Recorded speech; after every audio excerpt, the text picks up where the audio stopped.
Eh bien bonjour à tous et à toutes les amis, j'espère que vous allez bien. Bienvenue sur ma chaîne secondaire. Pour ceux qui ne sont pas encore abonnés, pensez bien évidemment à vous abonner. Le petit pouce bleu, comme d'habitude, on me connaît, je demande des pouces bleus à chaque vidéo. D'ailleurs je compte sur vous, ça coûte rien. Je rappelle, ceux qui ne me suivent pas encore sur mon nouvel Instagram, c'est G3Adrien avec 2 i.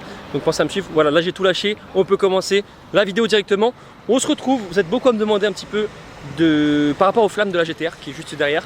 Comment ça se passe avec mon pare-choc arrière. Voilà, donc j'ai décidé de me faire une petite vidéo là-dessus. Alors déjà je vous la remontre, ça fait longtemps que vous ne l'avez pas vu sur cette chaîne. Enfin je pense qu'on l'a jamais présenté sur cette chaîne secondaire.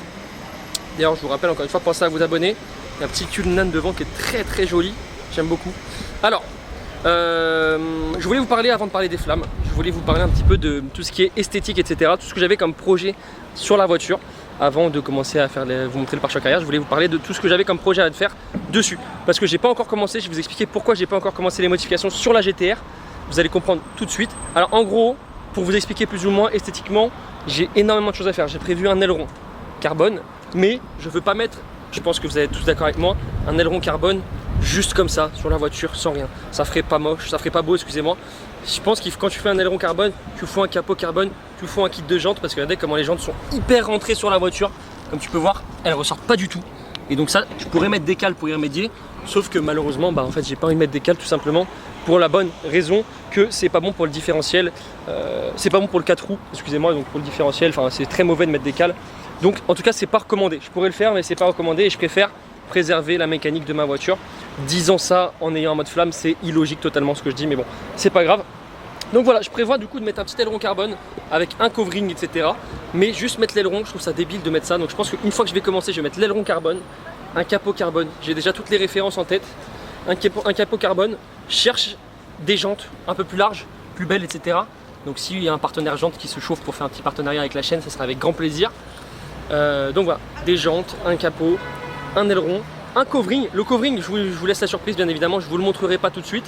Voilà, je pense qu'il y a quand même pas mal de parties qu'on passera en noir, comme tout ça qui va passer en noir. Bon, le logo GTR, on va laisser de cette couleur. De toute façon, déjà là, si je voudrais faire quelques petites modifs qui coûtent rien, je mettrais tout ce qui est en chrome, en noir, etc. Ça serait pas mal. Donc voilà, il y a quand même pas mal de choses à faire dessus. Là, il y a juste les vitres teintées qui ont été installées. Limite de l'homologation, vous voyez, on voit bien à travers, c'est vraiment très légal. Hidalgo, coucou.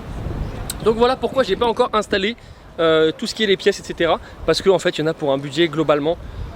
Jantes, on est dans les 5000 € au moins. Je dis au moins parce que j'ai pas de ref en tête.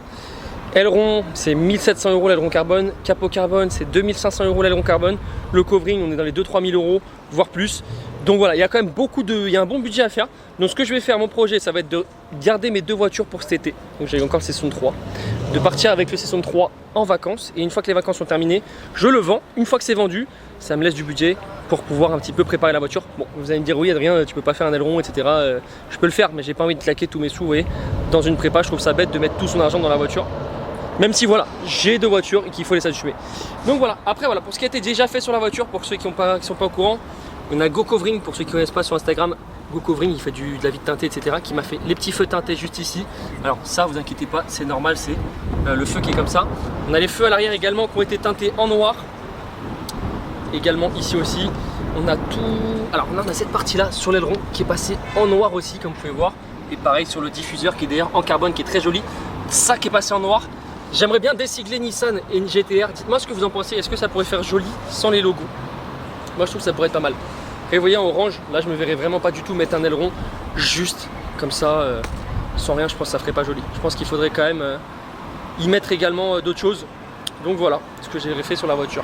Là on va aller faire un petit tour les amis. Comme ça je vais vous expliquer un peu tous les projets qu'il y a à faire dessus.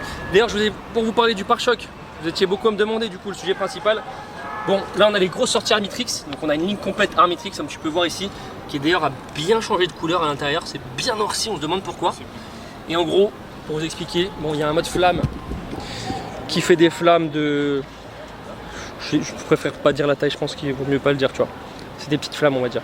Je vais pas vous montrer d'extrait parce que vous allez être choqués. Si vous voulez des flammes, c'est sur mon Instagram encore. Donc voilà, et le pare-choc en gros, comment vous dire, bon tu vois là tout va bien, tu vois, ça va. Par contre là ce pare-choc là c'est un peu du plastique. Je sais pas si vous allez le voir comment il s'est mis à gondoler les amis. Ouais, si ça se voit bien quand même. Regardez comment le pare-choc il s'est tout gondolé.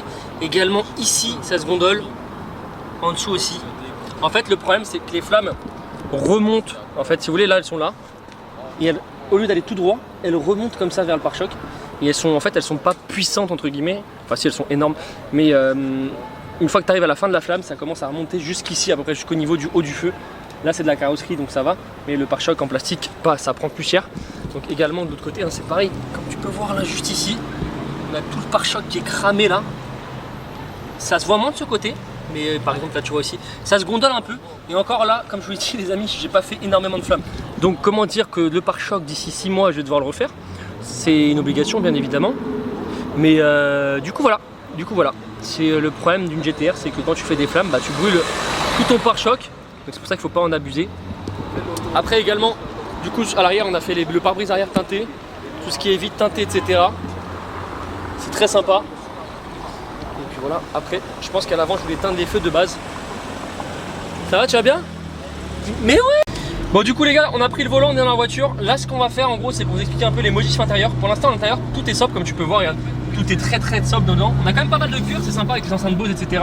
Bon, il y a quelques petites modifs que j'ai prévues à l'intérieur. Le volant, le cuir, je suis pas super fan, tu vois, du full cuir comme ça. Tiens, je te prends la caméra juste 2 secondes. Le full cuir comme ça, c'est pas trop ma cam. J'aimerais bien y mettre un petit peu là de rappel aux 12 heures en rouge avec le volant complet en Alcantara comme sur les Nismo. Les fonds de compteur, bon ils sont déjà très très jolis, ça je vais pas toucher. On a les fonds de compteur en carbone. Tiens, je te passe la caméra.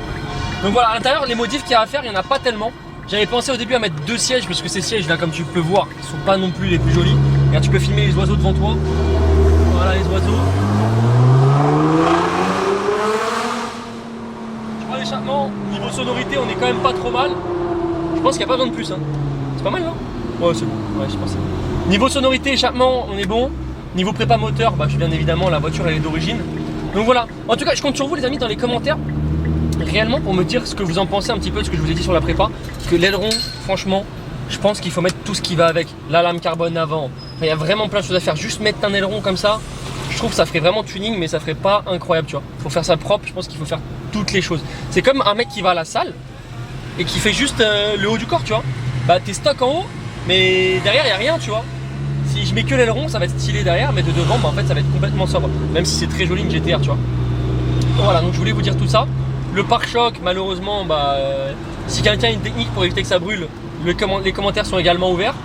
Donc voilà, là on est en train de se pavaner en Paris. C'est vraiment une voiture totalement inadaptée à Paris, mais on aime bien. Voilà, pour ceux qui sont sur la chaîne secondaire, pour vous expliquer un petit peu tout ce qui se passe dessus. C'est une chaîne où je raconte tout et n'importe quoi. Si tu veux, je peux même te raconter que voilà, le bus qui est là, la voie de bus, voilà, je peux te dire n'importe quoi. Je peux même rester 15 secondes sans parler sur cette chaîne.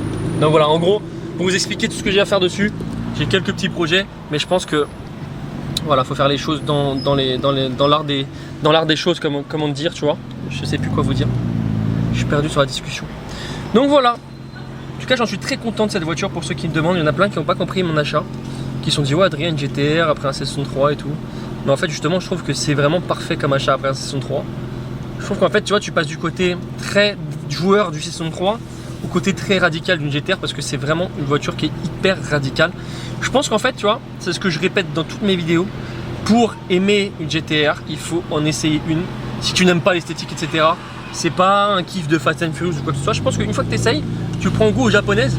C'est vraiment un autre feeling de conduite que tout ce qui est allemand, etc. Je suis pas en train de critiquer les allemandes, j'ai eu deux AMG avant. C'est des super caisses. Mais il y a un feeling différent dans les japonaises. Il y a beaucoup plus de possibilités de préparation. Il y a des possibilités de préparation, hein. Sur un C63 tu peux mettre 1000 chevaux. Mais ce que je veux dire c'est que tu es là à mettre 1000 chevaux mais rien passer au sol, tu vois, c'est un peu dommage quand même. Donc voilà, j'adore cette caisse. Je m'en lasse pas du tout, ça fait presque 6 mois que je l'ai. J'ai prévu de la garder au moins 2 ans. Parce que j'ai dit quand même pour le C63 avant 2 ans, mais je l'ai gardé un an et demi le C63. Il va partir fin août. Mais voilà, après pour Paris, c'est vrai que c'est une caisse qui n'est pas du tout adaptée, bien évidemment. Dans Paris, tu es là, tu te retrouves à surchauffer. C'est le problème de ces supercars, entre guillemets. C'est que dans Paris, tu vois, tes températures d'huile, focus il se fait pas comme d'habitude. Ta température d'huile et ta température de boîte, à Paris, ça chauffe énormément, surtout quand il commence à faire des grosses températures. Donc voilà, après voilà, pour tout ce qui est les manos, etc. Tu peux être à la Sural et tout, tu peux vraiment tout régler comme tu veux. Là, tu peux avoir ton couple avant avec ton couple arrière des 4 roues motrices, comment c'est géré. Voilà, on est en 4 roues, là on est en full propu. Donc voilà, ça c'est vraiment sympa. J'adore ce côté aussi très où tu as toutes les informations sur la voiture. Et puis la possibilité de préparation sur une GTR, comme je dis, c'est vraiment énorme. tu as des outils que tu peux pas avoir pour préparer par exemple une AMG, comme une application sur ton téléphone pour tout gérer, etc. Ça c'est vraiment cool avec le GTA. Bon les amis, je compte sur vous en tout cas pour mettre un petit pouce bleu. Dites-moi encore une fois si j'ai oublié des trucs. Si vous avez des questions, n'hésitez pas à les mettre dans les commentaires. Pensez à vous abonner à la chaîne. Dites-moi quel modif on pourrait rajouter à la voiture une fois qu'on va faire toutes les grosses prépas. Comme vous avez compris, j'ai un gros projet dessus. Donc dites-moi quel modif on pourrait faire dans les commentaires. Puis sur ce les amis, pensez à vous abonner à la chaîne. Mon Instagram c'est G3Adrien avec 2 i. Et sur ce, ciao tout le monde. Bye bye.